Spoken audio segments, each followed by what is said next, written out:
Well, ladies and gentlemen, it's time to get into some movie review time. Next segment. Watch out. Enter intro. You better have intros, because if not, it's just me just... I'm just going to keep it like that, just to mess with you. How did I know? Okay, so should we break down how we're going to do movie reviews? Yes. Okay, so before we get into the breakdown and all that type of stuff, big spoiler warning. Right here. Right here. Spoiler. Somewhere, spoiler. Maybe it's coming on your forehead, maybe it's on my forehead, we don't know, but spoiler warning. And I don't know why I'm doing this, but spoiler. Nope, let's not do that. Spoiler. All right. So the way that we're going to be breaking this down, and correct me if I'm wrong, we're going to be looking at we're going to be looking at character, cinematography, soundtrack and score, Really? script and plotline, and our overall score. Are you writing this down?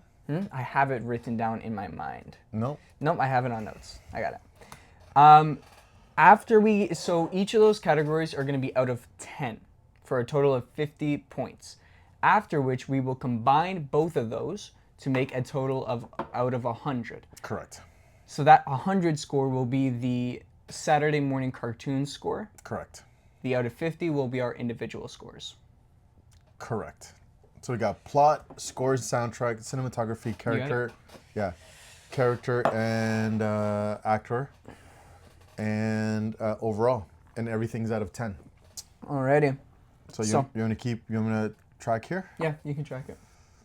Okay. So we got for Seth, and we got Miguel. Perfect. All right. Alrighty. So I guess I can start. Yeah. So plot, overall plot. Do we want to say our scores at the same time and then explain, or do we want to go individually? Let's do same time. What do you think? Yeah, we can do same time. Same time? Plot out of 10. Ready? out of 10. 3. Wait. Plot? Okay. I got mine. Yeah. 3, 2, 1, 10. 9. Really? Mm-hmm. Okay. Well, so 10 for Seth, 10 for 9. I can go first on the plot. Yeah. So the reason that I'm putting this at a 10 really is just because it's based on a historical. What?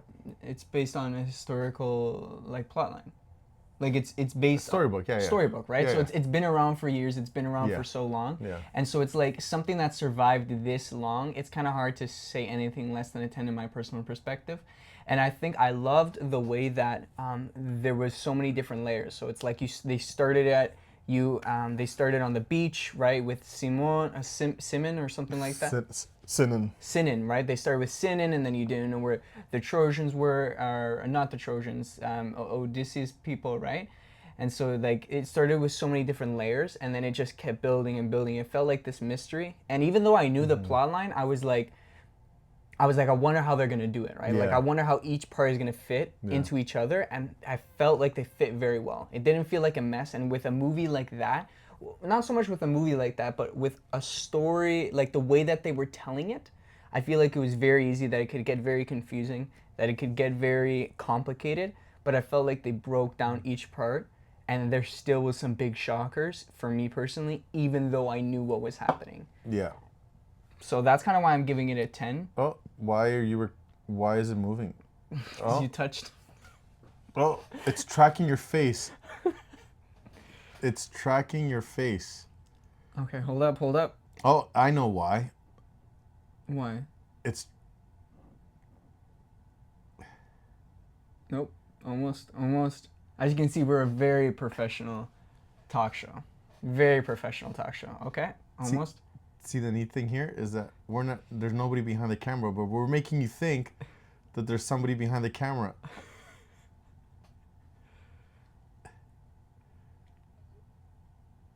There we go.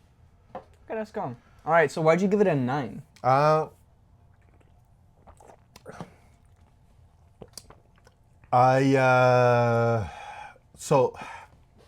And I do get what you're saying, and this story has lasted the test of times. A lot of people, I've been watching ever since I decided to throw it out there in the ether that I'm gonna go watch Odyssey, I've been getting a lot about Odyssey reviews. A lot of Mm. people like, whatever. And from what I've gathered from the intel is that this is a very popular book. Mhm. It's a lot of people's one of their favorite books of all time. And I think it was near perfect. And I don't know what that 1% is or that 1 point that's missing. I really don't know. Does it feel like a 10 out of 10? Maybe, maybe. And yes, I loved the way that it wasn't in chronological order. Yeah. And I think I would have been bored out of my mind if it was. Yeah. But because it kept jumping timelines, Yep. it kept me thinking. Yep. Right? And so, but do I allot that to plot, or do I allot that to the other category, which is maybe cinematography, maybe the actors or the overall? I don't know. Maybe it was just there wasn't something that blew you away to give it a 10. Yeah, but I don't see. So like I mean, maybe the way that it jumped timelines is allotted to script. If it is allotted to script, then I can see it being a 10 out of 10. But I just don't know if that was maybe like under my overall mark, or just the way that the cinematography, like the way that the director decided to do things or whatever. I've never read the book, so I don't know if that's how it's written in the book, where it just changes timeline. Yeah. But I just it wasn't like, oh man, blown out of my mind. It was phenomenal, but I don't know if it was a 10. Yeah. And so I'm comfortable saying so here's what it comes down to. I'm comfortable saying 9. I'm not comfortable saying 10. And so I think for me it was a 9. It was phenomenal. It was near perfect. Yeah. But I don't know what that 1 point is. And so I don't want to just give it just to give it. Okay, wait. I have actually, as you were talking, I had this thought. I think I need to bring mine down to an 8. I know. Hold up. And the reason, I know that sounds very shocking, but the thing is, I From don't a know. 10? I don't know if this should fit in character or if this goes into script, because plot is, we're also going over the script, right? Yeah, the script, how it's written. The reason that I'm bringing it down to an 8 is the ending. I have a humongous problem with when Odysseus meets up with Penelope again. I was so underwhelmed during that part. What? I was so underwhelmed. I hated it. I'm gonna be honest. I did not like it at all. What are you talking about? No, listen. When they were talking between the screens? No, not that part. That part was good. I'm talking about when he was like, after he finished killing everybody off and he got all those spears through him and all that type of stuff, and he was laying. Yeah. I was so underwhelmed. I thought, so when Odysseus talked to his son, and when they were outside the castle, and he walked by the dog, and the dog started like barking because he noticed his master and all that type of stuff. And the son, he made the connection that this old man, this beggar that he's been talking with and traveling with is his father. And the look of realization on his face, but the way that Odysseus could not reveal it at that point, and all that was so beautifully done and so beautifully written. Right. That I was so excited for the ending. I was so excited for the point where Odysseus was going to meet Penelope, because I was like in my mind, oh my goodness, if this is how Christopher Nolan shot and wrote how Odysseus was going to meet his son, I cannot wait to see how Odysseus is going to meet his wife. And then he was laying in her lap, and it was making it seem like he was gonna die. And then there's a sudden change, and now they're on a boat and they're sailing off to the end of time to be exiled. But they still have a crew that's gonna go with them to exile. But this crew didn't follow him to Troy, so why would they be loyal to Odysseus? It's a different crew. But exactly, he's exiled. So he's just going to follow the sun. So there's no point. There's no specific destination that he's going to. Yeah, they're going to pay tribute to the warriors. Yeah, okay, but he's exiled. Yes. So why does he have a crew? My gosh. I did that. I have huge problems with the ending. I do not like the ending. I do not like the dialogue at the end when he has with Penelope. But that's a lot of assumptions, though. That's a lot of like. Assumptions. This is what the movie is giving me. This is what the movie is telling me. These are not assumptions. These are what my brain will connect from the information that a movie gives. If the information that a movie gives is poor, then my mind is going to connect poor things together. But we don't know if this crew's coming back. Okay, but because all we know, and again, all of this is a spoiler. All we know is that he's traveling west to do a burnt offering for the fallen warriors, right? Okay. For the fallen soldiers. We know that for a fact. Yeah. Like this crew, this is not a crew that has said, "Hey, we're gonna start a new nation. We're not being told that this crew's gonna live with him on exile." All we know is that this is because he killed all of these suitors. Yeah. He has to be exiled. He has to be exiled. Fair enough. That's fine, right? He broke the law of Zeus, and so whatever. But there's still people that were bending a knee to him, that followed him, that recognized that he is the rightful king. They bent a knee in asking for I do not believe that it was a bending knee in that he was the king. It was that they were scared of for their life. Whatever so they gave up. But hold on, this is the thing. In that monologue, and I'll let you finish. In that monologue, they weren't talking about going to burn offerings. Maybe that's what they were going to do. Sure. That's what he said. That they were going to go he do. said that they were going to follow the sun. Because when they had the conversation before Odysseus left to Troy, Penelope said, "Let's run away and we'll chase the sun." Yes. Odysseus said he couldn't because then his what's his country called? It's something with an I. Icarus. Icarus? I don't know, but his own kingdom, right? Yeah. That the kingdom will fall if they just pack up and leave, right? But Penelope mentioned a dream of them just leaving and sailing into the sunset, right? She mentioned that same dream in that monologue. Yes. Why? That is to imply that after they do that, they're gonna just keep sailing off. They can do both. They can go and do their burnt offerings and then sail off. So hang on one second. To bring it down 2 points just because of the crew member. No. It's not. That's the only reason. No. It's not the only reason. I was super underwhelmed by Odysseus and Penelope. I was expecting heavier camera work, music, and just dialogue on script, and I was so underwhelmed. Okay. I got something beautiful from Odysseus and his son, and I got something mediocre from Odysseus and Penelope. 8. And so I'm giving it an 8. That's sad. That is just bonkers my mind. I love the plot. Honestly, if it wasn't... So plot and script are we're combining We're combining them together, right? I love the plot, and I really do like the script for the majority of it. There's still a couple things that I don't like. So not a 0.5, not a point. No, because it's the ending. It's the ending. Okay. This is the ending. This is the thing we've been waiting for. Okay. No. Okay. After almost 3 hours of commitment, I expect the ending to be a lot better. Okay. All right, what's the next category? You watch it, and then you decide who's right and who's ugly. Okay. Ready? Here we go. Next one is score and soundtrack. Okay. Ready? 3. You have yours? Yep.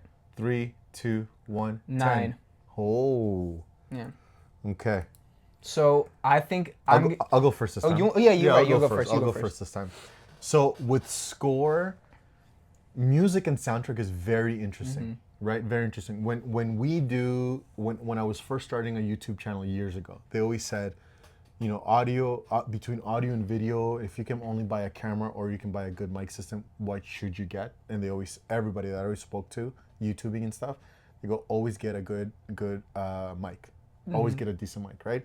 You can get away with lighting, you can get away with camera, but if you don't have a good mic system, like a good sound system, there is a distance between you and the audience. Yeah. And so, you know, always invest in a good mic system. And music and score and soundtrack has an ability to make you feel. And there were so many times that in the anticipation of what was about to happen, like my butthole just started going. Butt, like it was just pucker. Like I was just like, what is about to happen? And it hasn't even happened yet. Yeah. But the music was telling you, hey, something's about to happen. Yeah. And so that feeling and when the fight scenes, and mind you, probably because we were in an IMAX and stuff like that, so we could appreciate it a little bit more.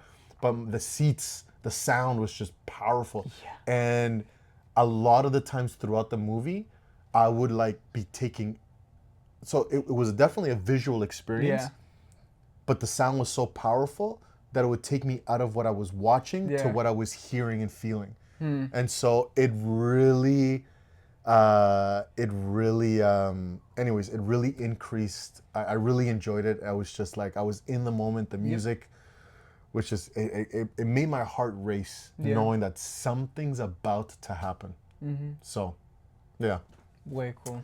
that's my 10. Yeah, I think for me, I put it as a 9 because I don't take away anything that you're saying. I love my favorite scene from the entire movie is when they're in the Trojan horse, and it's like they're on the beach and it's moving and they're like bouncing around and they're stabbing inside the horse and it cuts some guy and then he like saves them by like spilling off the blood from the sword and just like all that. It's almost like silent, right? It's like silent and muffled in the horse and then loud outside the horse, and you're just hearing all the people screaming and it's just a simple drums that speed up and speed up. And that is my favorite scene from the entire movie. It genuinely felt like a thriller and it was so good. Only thing that I wish we would have heard a little more, and I don't know if you can count this for soundtrack and score, but I think you can, which is I wish we would have heard a little more of the songs, or not the poems that came out of Troy. And I know that I wish we would have heard a little more of the like the music, not the music. There's a certain name that they have, but just like the music that's inspired from the Battle of Troy. Okay. And I know that Travis Scott towards the beginning and end he like sang or like spoke it like a poem or something like that. But I feel like I don't know. I think it would like a Lord of the Rings when they're in the tavern and the hobbits are singing. I wish. Yeah, that would have been nice too. I would have wished there was something a little more like that. I think I would have appreciated that. And the main reason why I bring it down a whole point is just because of that ending. Again, I really have big problems with the ending, and I feel like the music was underwhelming. But I think that it was I still think it was beautiful. I think that the sound effects were amazing, right? How they were able to capture the ocean so perfectly, right? But yeah, it was. That's why I give it a 9. Okay. Next category is cinematography. And this is where it's really the director's point of view of how the camera work, angles, the zoom in, the zoom outs, the overall pictures and scenarios of pretty much the landscape and how the camera moves with the boat and with the horses and things like that. So all of this is just pure camera work, cinematography. All right. I got mine. I got mine too. All right. Ready? 3, 2, 1. 9.5. Oh, 9.5. I can go first on this one. Yeah. I'm curious for that one. So the reason I give it 9.5 is because I thought the cinematography was incredible. I thought 2 reasons. One, the obvious, how Christopher Nolan was the first ever director to shoot on all IMAX camera. First time ever done before, and I thought it was perfectly done, very, very well done. I thought how they also shot on the ocean, like it wasn't CGI. Like, I don't know if you knew that, but it was all on the ocean. I thought taking on that task, it's a hard task because of the winds, the background animals, noises, and all those different things. And the most obvious one, you're not on steady ground, so you can't control how the camera's gonna look to an extent, right? The sand is. If you don't set up because it's heavy equipment, and if you don't set it up properly, it sinks. Yep. Right, because you're not on. A human cannot carry an IMAX camera. It's way too heavy. Yep. Tons of pounds. So they have to build a system, Yep. and so on the beach that was very interesting. Yeah, and so I thought it was very, very well done. Only thing, and I think this was the intent, but I'm allowed to not like it. There were certain points where I was confused on what was going on. Like, there were certain points, whether it was through the final battle or through, like, the ship getting destroyed after they left the Apollo's island. I was just like, there was a lot of just things going on. A lot of movement, and I was very confused. I saw that too. Yeah. I was very confused on what was going on. And I understand that might be the way to get us immersed, but I thought it was a little too much at times. And I still think that it's important to make sure that your audience knows what's going on. And there were certain points where I just didn't know what was going on. And I felt like sometimes they went on a little too long. Like just the amount of confusion went on a little too long. That was the bar. Interesting. But yeah, that's why I give it a 9.5. All right, cool. It's pretty high, 9.5. All right, character and act. No. Why do you give it a 9? Oh, a 9? I think there's one thing that I was hoping that they would have done, but he didn't do, and I'm like, I think it was a missed opportunity. Sometimes this too much, doing this too often in the movie is too much. So there's a tasteful number of how much you do it. A little bit of slow motion action, especially the battle scenes. Yeah. It was, you know, when they was fighting those big iron giants. Yeah. It was starting to happen there, right? And the bodies were flying out in slow motion and stuff like that. But there were other scenes is like, oh man, I wish, like, with the cinematography and comparing it to like Lord of the Rings. I don't know if you remember in Lord of the Rings, the first one, Frodo tells Aragorn, "Here, take the ring." Yeah. And he goes, bends on one knee and goes, "No, I can't," and he whatever. And then the sword starts flashing, and then there's orcs around. Yeah. And he goes, "Frodo, run!" And then he rounds the corner in slow motion, and there's like a bunch of orcs just waiting for him, like that. I was, right, but there's something about certain scenes that you want to capture the moment longer, right? It doesn't always necessarily have to be a fight scene, but just you want to savor that moment a little bit longer by, you know, just a couple of seconds by adding a slow motion scene, right? And so there were some, you know, but I think that, again, a movie too much of slow scenes, because there have been some, you know, Hard Target, John Woo and Van Damme kind of thing.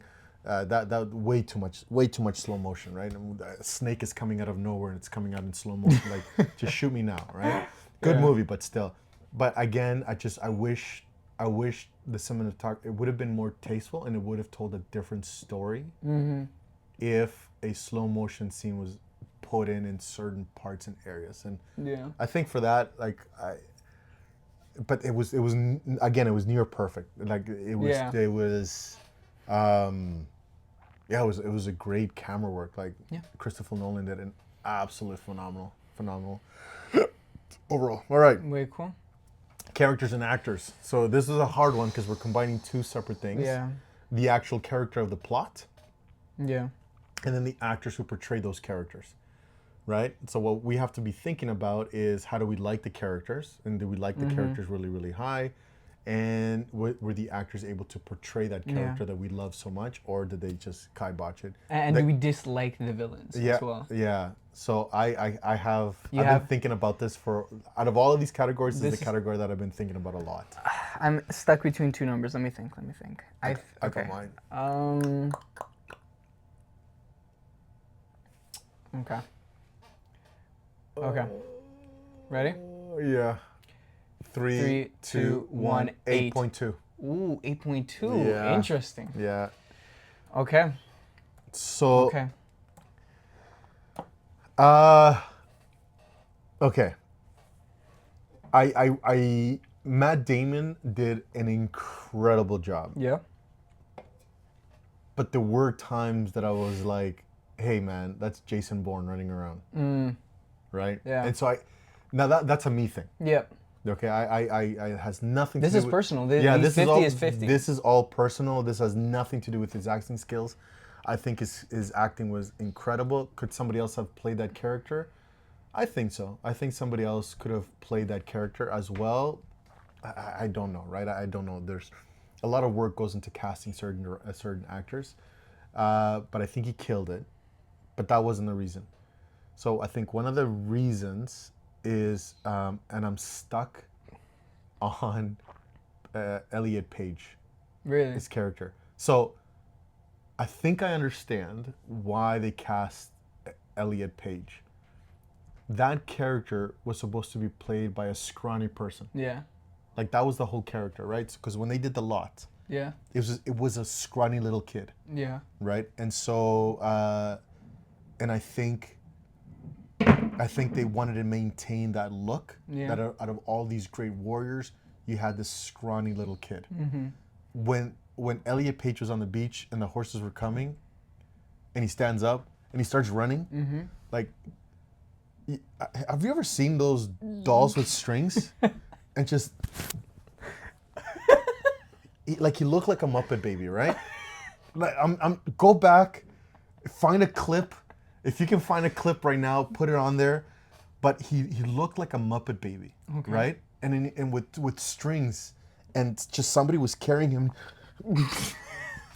He's running across the beach, because the Trojans are coming, and so I'm so confused. And maybe I may change it from an 8.2 to a little bit higher, because if that was the purpose of that character, incredible. Yeah. Absolutely incredible. But if Sinan's character is supposed to be this warrior, like this this incredible, phenomenal warrior that's been trained by Odysseus, they screwed up this cast like a lot. So, you know what? I'm gonna change it. Really? Yeah, I'm gonna change it. I'm gonna change it to 8.9. I can't give it 8.9? Yeah, I can't give it a 9. And I'll tell you why I'm giving it higher. Because there's one character that I believe saved the entire scoring system for me on that. Who? Robert Patterson. Robert Patterson. Right? Yeah. Like I'm goose oh my gosh. Listen, out of all the characters in there, Tom Holland's characters, Matt Damon's characters, Anne Hathaway's characters, John Leguizamo's character, out of all the characters, I think Robert Patterson absolutely nailed like 10 out of 10. And that final scene where he was hiding behind the pillars, get the spears! Like he was just commanding, honestly, for me, that was it. And again, the only reason I'm struggling here is because of whole Sinan's character, Elliot Page character, but everybody else did a really good job. Anne Hathaway, Matt Damon, Tom Holland, Tom Holland. Yep. Tom Zendaya. Holland and Zendaya did really good. I'm confused about Zendaya, but I know you want to talk about that. But Robert Patterson, he, for me, out of everybody there, was casted perfect. There was just something in his eyes. Yeah. Just said evil. That, dude, this guy is nailing this friggin' character. Yep. Him alone, I would say a 10 out of 10. Yeah. Him alone would be a 10 out of 10. I'm glad that you thought the same thing, though. Yeah. Okay. So for me, my favorite performance was Anne Hathaway's. I didn't like the ending, but that's not Anne Hathaway's fault. That's not her fault. She was working with what she was given. But my favorite dialogue scene is with the one she's having with Tom Holland. The son. Oh, when on the balcony? No. When he gets back and he's like, I think you need to remarry, and she's like, because the throne is without a king, the throne is empty. Even though I've been sitting on that throne for 20 years, I have more experience than you do than hair on your chin. I was like, I was levitating. I genuinely was levitating, because my thing about a lot of movies, especially nowadays, is that they try to push so many political agendas. Yeah. But they handled a political exactly. They handled something where it's like undermining women, but in a powerful way. Yeah. Not in a way where it's like just giving it because it's like gender equality, nothing like that. It was a powerful scene and delivery from Anne Hathaway. Yeah. And so I loved her character. I loved her character. Yeah.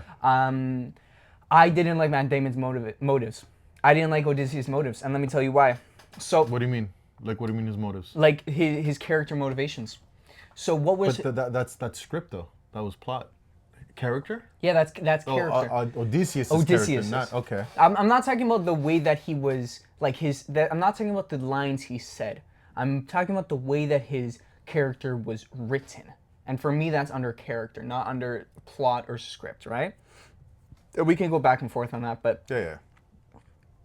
The reason, and I was genuinely gonna put it, if it wasn't because of Anne Hathaway and Robert Patterson's performance, it would have been at a 6.5 or 7. Oh, wow. But because of them two, I'm putting it an 8. The reason why I really didn't like how did not understand his motives the entire movie, and at the end when he's talking to Penelope through the barrier, that just made me even more confused about his motives. So you're telling me this man, a man who was like trained by Athena, who was like who had the goddess of wisdom, who in his corner, all that type of stuff, isn't able to see that taking the Trojan horse into the city, then ambushing might be breaking Zeus's law. 1. 2, you're telling me that he's never seen anything crazy in war before. Was this his first war that he's ever been to? If this was the first war he's ever been to, why was he commanded a general? 3, I didn't like how just because of one battle, his entire thing of not wanting to go home anymore happened. Well, so time out on that one. What? So if you read the books, it's not that he didn't want to go home, he couldn't go home. So he was actually punished and banished from going home. So this was part of the plan of the gods. And so it didn't completely show it. So he was, the first time he was banished because it was Poseidon. Yeah. He hurt The Cyclops. He heard the Cyclops. So Cyclops was one of the children of Poseidon. Yeah. And so as a punishment, Poseidon derailed the ship. Then something else happened, and actually no, it was still part of it. He caused Odysseus to not go home, and as a punishment for disobeying some of the laws and some of the things and whatever, he was punished not to go home, and he had to be in exile from his home for 20 years. Then after 20 years, then he could re-enter his land. But all of this, it wasn't because of him. Well, okay, it was because the gods decided that he's not allowed to go home. Maybe, but that's not what it was in the movie. Fair enough. In the movie, specifically when he went past the sirens, what he said was he was talking. The sirens, they sung every desire that he had, his deepest desires, and he mentioned not wanting to go home. And so it's like the only connection of why he wouldn't want to go home is because of that war. And I don't agree. I don't think Odysseus would be. He had so much motivation to go home. He had to go home and see his wife, to be there, all that type of stuff. He had made these promises. He had desired these things, and then because of that war, he all of a sudden doesn't want to go home. Yeah. If it would have been the start. But other things, because of other specific things, those made him want to go home less, then that's okay. But you also have to remember that even in history, not the real history storybooks, but like in the Greek mythology storybooks, the fight over Troy was the greatest war of all time. Like it, because they pulverized that city, right? It was a city with impenetrable walls. A city that could not be conquered, and so that's why Achilles wanted to join that war, not because of I have to go to another wars. He wanted to go because he wanted to be remembered in the books to have been able to fight in the greatest war that will ever have been told. So this is the war of wars. Yeah. And so I think it makes sense that this is the war that really opened his eyes. I actually loved his character, and I'll tell you why. His character, sometimes one of my biggest problems with creating a character, like a very smart character, that they forget that this character, they're human as well, and so they give him so much plot armor that he's a good character, that he doesn't make mistakes, every plan is an amazing plan, and all these different things. Like, really? Like, you're telling me that this person never makes some mistakes, and this person never, every decision that they make is always a perfect decision. But with him, he was always wrestling with good, better, best decision. Mm-hmm. Do they go through this cavern knowing that 6 men are going to die? And so now he has to be like, do I tell my men? Mm-hmm. And then there's this discussion, do we do it, do we not do it? Or do I just let it happen? And you know what, and I have to live with it, and then you know what, we'll just get home, and then we'll fix it, we'll pay our homage to our dead after later. So he's always toying with these decisions, and yeah, it showed up. There's a lot of flaws in this person that was supposed to be like the perfect general. They were still able to show this guy makes a lot of mistakes. Yeah. And I think now again I haven't read the books, so I don't know if it was the way that the book was written or the way that the screenplay was written, but I really enjoyed that they made this obtainable person more relatable. Yeah. And so I really enjoyed his flaws, and I really enjoyed the character itself. And I agree with that. He definitely did feel human, in the sense that he felt like how a normal person could react. But the other thing that I don't agree with is this. He has this whole thing in Troy about breaking the law of Zeus, about not showing mercy, about becoming a monster, all that type of stuff.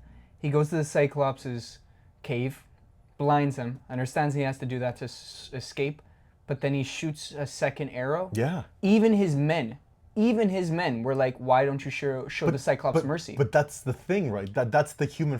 He reacted out of anger because he already eaten 3 of his men. No, but that's my. But then but that goes back to my point. I don't know what his motives are. What are his motives? Well, that motive right there was just to like, it's just to. No, his overall motives, because But that has nothing to do with. that has everything to do, because my issue is if he has no overall motives, if he has no, it doesn't need to be that his overall motives controls every action that he does, but it needs to be that his overall motives has a struggle with his decisions. Because if he has no overall motive, then he can do whatever action he wants in that moment without any consequence. No, I think for person again, it's one of those things that he reacted out of anger. He was ticked off at the Cyclops, and so he just did it. It wasn't a tactful decision, and he had no idea that the Cyclops was going to start chasing the men, and then killing what that this whole decision. Would his first captain would he have asked that if they would have gotten away with it, right? If they, meaning that because the Cyclops ended up killing like 2 more afterwards. Yeah. And so would the captain have asked, why did you have to shoot the Cyclops? So I think, when you watch kids fighting and whatever, and then you just get one last punch, just because, I think it was one of those moments. But again, it showed his human error. Like, it showed that even this great warrior has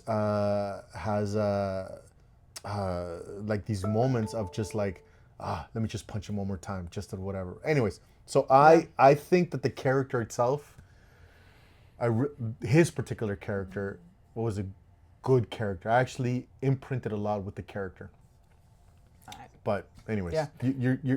I'm sticking with 8. You're keeping it at 8? I'm sticking with an 8. Okay, for me, Robert Pattinson saved it. I would have been much, much lower. But I think Robert saved this. All right. Well, overall scores. Your overall score, dude. Overall scores, last category. That's just pretty much, did we enjoy the movie? Will we watch it again? Are we going to be thinking about this movie a lot? How did it make us feel? So these are 4 categories. Taking away these 4 categories, were you just thoroughly entertained? Did you like it, all that? That's pretty much overall movie. Yep. Instead of 10, I have mine. Do I have mine? I have mine. Yeah. Yeah, I'm happy with what I'm choosing right now. Okay. Ready? 3. I may change it. Yeah? Yeah. 3, 2, 1. 8.8. 8.8. I think it's my turn to go first, right? Yeah, sure. Yeah. All right. So I think for me, I genuinely enjoyed this movie.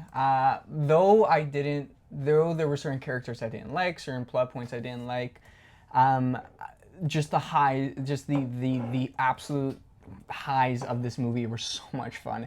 The end fight with Odysseus, just with fighting off all the suitors and how he's just taking out everybody. His son gets his first kill on screen. That whole fight and him trying to like push past his pain.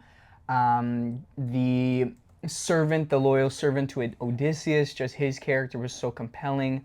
Villains, I loved the villains. I loved their malicious intent and just what they desired at heart. yeah, I just like I genuinely did enjoy this movie. I do not think it's Christopher Nolan's best.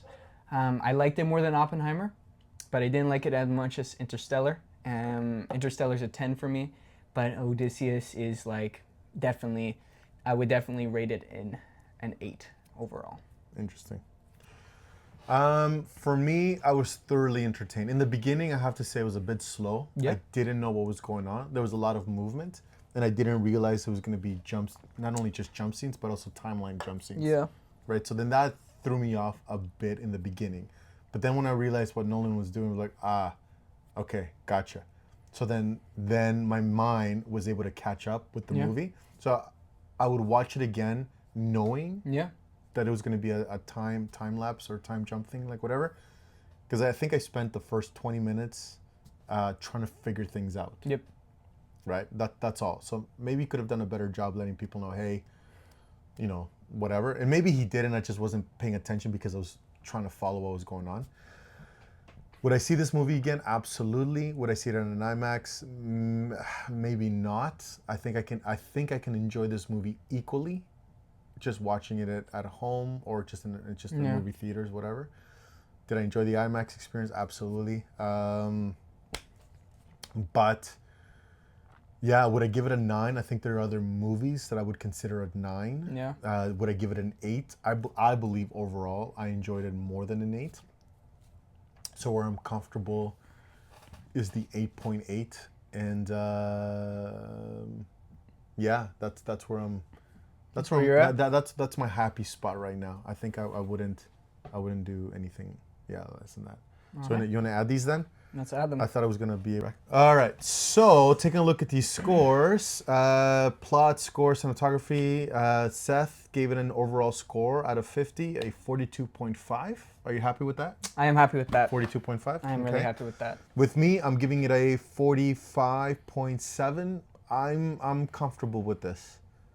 Yeah, I'm even thinking that this might be too low, but A 40. a 45.7. What did I say? You said too low. So Yeah. you would want to raise it. So I would may want to raise it at all. I think where it can move would be the character. I just don't. I'm so confused about Sinan's character Yeah. because again, it's that whole thing about what What was the paper or not the archetype of the character? That's it. If it was a scrawny, then it killed it. Like picking Elliot was Perfect casting. perfect casting. I can't, dude. You gotta watch running with his sword just across the beach. He looked, anyways, like a broken chicken, right? Yeah. And but if it was this warrior, oh, Nolan, baby, no, just freaking, whatever. So overall, with 42.5 and 45.7, we get an overall Saturday morning cartoon score of 88.2. 8.2. Are you happy with that? I'm happy with that. Yeah, me too. Me Yeah. too. I would highly recommend it. Please Very go watch much. it. Your score might even be higher if you're not going through a critique point of view. It might actually just be like, hey, absolutely. You had fun. Yeah. But yes,